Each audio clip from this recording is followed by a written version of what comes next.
ಅಘೋರಿಗಳು ಎಲ್ಲಾ ಸಮಯದಲ್ಲೂ ನಮ್ಮ ಕಣ್ಣಿಗೆ ಕಾಣಿಸಿಕೊಳ್ಳುವುದಿಲ್ಲ.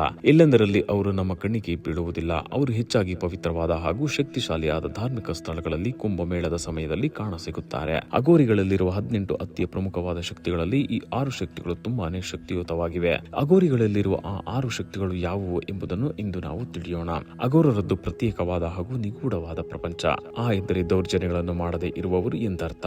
ಘೋರ ಎಂದರೆ ನೋಡುವುದಕ್ಕೆ ಭಯಾನಕವಾಗಿದ್ದರೂ ಸೌಮ್ಯ ಮನಸ್ಸನ್ನು ಹೊಂದಿರುವವರು ಎಂಬುದಾಗಿದೆ. ಅಘೋರರು ತಮ್ಮ ಮನಸ್ಸಿನಿಂದ ಭಯವನ್ನು, ದ್ವೇಷವನ್ನು ತೆಗೆದುಹಾಕಿ ಸ್ಮಶಾನಗಳಂತಹ ಭಯಾನಕ ಸ್ಥಳಗಳಲ್ಲಿ ವಾಸವಾಗಿರಲು ಮುಂದಾಗುತ್ತಾರೆ. ಅಘೋರರಾಗಬೇಕಾದರೆ ಅವರು ಕಲಿಯಬೇಕಾದ ಮೊದಲ ಶಕ್ತಿ ಎಂದರೆ ಅದುವೇ ರಕ್ಷಣೆಯ ಶಕ್ತಿಯಾಗಿದೆ. ಈ ಶಕ್ತಿಯನ್ನು ಪಡೆದ ನಂತರ ಅವರು ಕೇವಲ ಮಂತ್ರದ ಮೂಲಕವೇ ತಮಗೆ ಎದುರಾಗುವ ಎಲ್ಲ ಸಮಸ್ಯೆಗಳಿಗೆ ಪರಿಹಾರವನ್ನು ಕಂಡುಕೊಳ್ಳುತ್ತಾರೆ. ಎರಡನೇ ಶಕ್ತಿ ಎಂದರೆ ಅದುವೇ ಗತಿಶಕ್ತಿಯಾಗಿದೆ. ಈ ಶಕ್ತಿ ಮೂಲಕ ದೀಕ್ಷೆಯ ಸಮಯದಲ್ಲಿ ಸ್ವೀಕರಿಸಿದ ಮಂತ್ರವನ್ನು ನಿರಂತರವಾಗಿ ಜಪಿಸುತ್ತಾರೆ. ಇದು ಗುರುದೀಕ್ಷೆ ಪಡೆಯುವ ಮೊದಲು ಅವರು ಸಾಧಿಸಲು ವಿಫಲವಾಗಿರುವಂತಹ ಯಾವುದೇ ಸವಾಲುಗಳನ್ನು ಎದುರಿಸುವ ಶಕ್ತಿಯನ್ನು ನೀಡುತ್ತದೆ.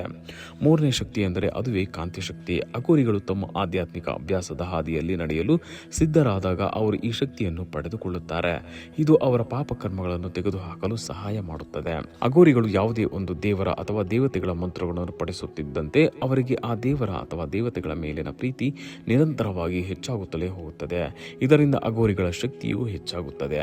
ಐದನೇ ಶಕ್ತಿ ಎಂದರೆ ಅದುವೇ ತೃಪ್ತಿ ಶಕ್ತಿಯಾಗಿದೆ. ಅಘೋರಿಗಳು ಮಂತ್ರಗಳನ್ನು ಪಡಿಸುತ್ತಿದ್ದಂತೆ ಅಥವಾ ಮಂತ್ರಗಳನ್ನು ಅಭ್ಯಾಸ ಮಾಡುತ್ತಿದ್ದಂತೆ ಅವರವರ ಆಂತರಿಕ ಸಂತೃಪ್ತಿ ಹೆಚ್ಚಾಗುತ್ತದೆ. ಅಘೋರಿಗಳಲ್ಲಿನ ಆರನೇ ಅತ್ಯಂತ ಪರಿಣಾಮಕಾರಿ ಶಕ್ತಿ ಎಂದರೆ ಅದುವೇ ಅವಗಮನ ಶಕ್ತಿ.